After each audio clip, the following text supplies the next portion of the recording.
नाना चांद का बिजनेस ऐसे कैसे सबको बढ़ सकता है? नहीं, ऐसा नहीं होगा। मुझे कुछ करना पड़ेगा। राहा, आज आपने रब नवाज के सामने बोला कि उस कंपनी के शेयर्स मत खरीदें क्योंकि वो एक ट्रैप है। उस टाइम तो मैंने आपकी बात पे यकीन कर लिया क्योंकि मेरे मुताबिक आप उस कंपनी में इंटर्नशिप कर चुकी हैं। लेकिन अभी मैं एक दोस्त की हैसियत से आपसे पूछना चाहता हूँ कि आपने ऐसा क्यों कहा कि वहाँ पे ओनरशिप डिस्प्यूट चल रहा है? मैं अभी आपको नहीं बता सकती। देखिए, आपने मुझसे एक दोस्त की हैसियत से पूछा तो मैं भी आपको उसी बेस पे बता रही हूँ। बस वो शेयर्स मत खरीदें और किसी और को भी मत खरीदने दें। ठीक है, लेकिन राहा, मैं एक बिजनेसमैन हूँ। मैं अपना हर फैसला डेटा और रिसर्च की बेस पे करता हूँ। हाँ, अगर आप इतने यकीन से कह रही हैं तो फिर शक की कोई गुंजाइश बचती नहीं है। Thank you sir. सर, मुझे तो लगा था आप ये सब मुझे फ्रेंडशिप की बेस पे बता रही हैं। देखिए, अब आप बताएं या ना बताएं, मैं तो यकीन कर चुका हूँ। कभी कभी ये पता होना कि कोई आप पर यकीन करता है, यही काफी होता है। इसी को तो भरोसा कहते हैं। वैसे मुझे अच्छा लगेगा अगर मैं आपका भरोसा वापस ले।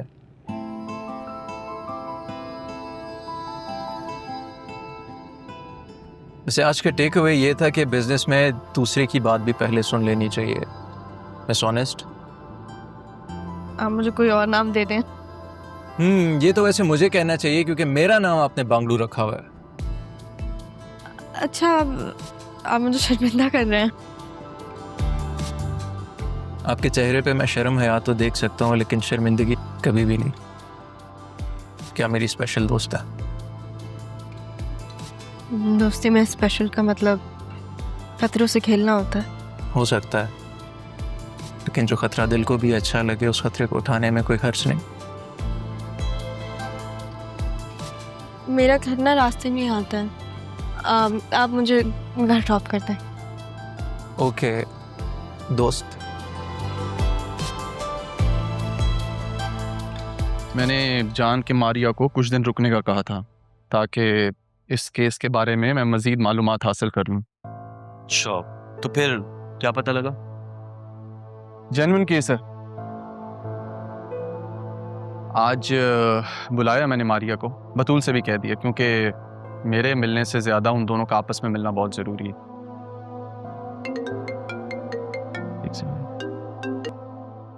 जी कबीर साहब। क्या मैं आपसे मिल सकता हूँ बेटा? काम था। जी बताइए। वो जरीउन के बारे में कुछ बताना था। ठीक है, अभी मैं फ्री हूँ और आपकी शॉप से ज़्यादा दूर भी नहीं हूँ। मैं आपको लोकेशन भेजता हूँ, आप आ जाएं।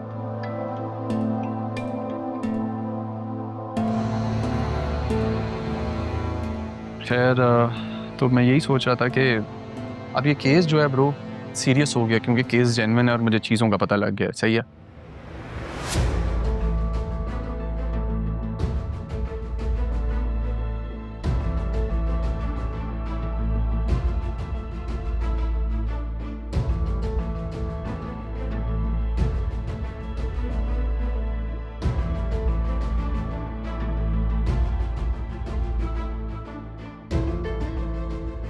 सॉरी अम्मी, मैंने घर छोड़ दिया है। अब मैं ये सिम भी बंद कर दूंगी और काशिफ अभी दूसरी सिम भी ले आएगा।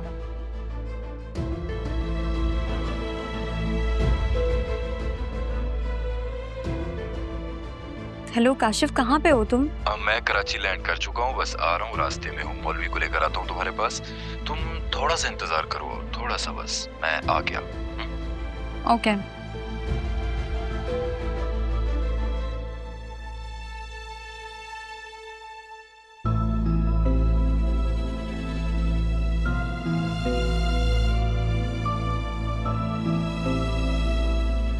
भाई ये सारी बातें तो हो गई एक तरफ, ये बता शादी का क्या सीन है? ये सब बातें एक तरफ करके तुझे मेरी शादी का ख्याल कहाँ से आ गया? बस यार, तेरी भाभी है ना, वो हमेशा पूछती रहती है कि अरमान भाई का इरादा बदला कि नहीं, और तो और वो अपनी बहन को भी यहाँ लाने का सोच रही है। फिक्र मत करना, भाभी से कहना मैं खुद आऊंगा उनसे मिलने और आके खुद मना करूंगा। थोड़ा सा नाराज होंगी, समझा देना। अरे नहीं भाई नहीं, तुझे खुद करनी नहीं है और मेरी हुई हुई शादी क्यों खराब करने पे तुला हुआ है यार। यार बन, गद्दार ना बन।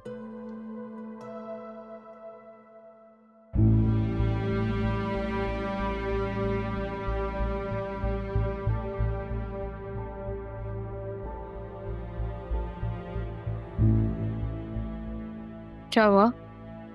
आप परेशान लग रही हैं।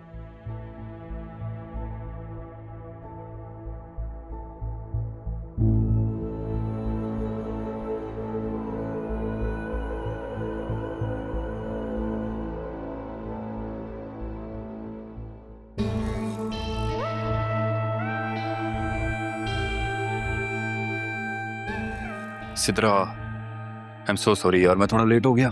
शुक्र है काशिफ तुम आ गए। बस यार सेट चल रहा है, तेरी जैसी किस्मत। अबे नहीं bro, ये तो बस तुम्हें पता है दुआएं होती हैं इस तरह। अरमान, एक सेकंड।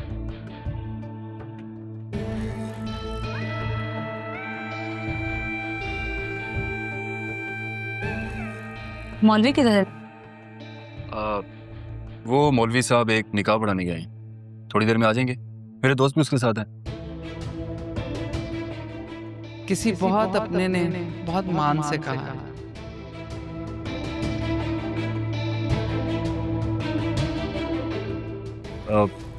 तब तक हम लोग रेडी हो जाते हैं, रूम में चले। बहुत थक चुका हूँ यार मैं।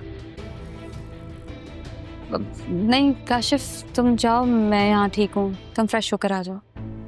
मैं समझी नहीं।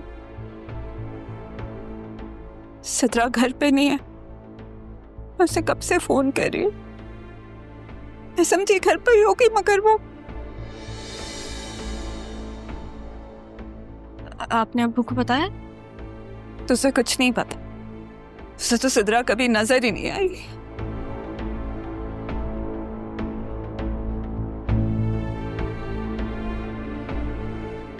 तुम कुछ कर सकती हो प्लीज।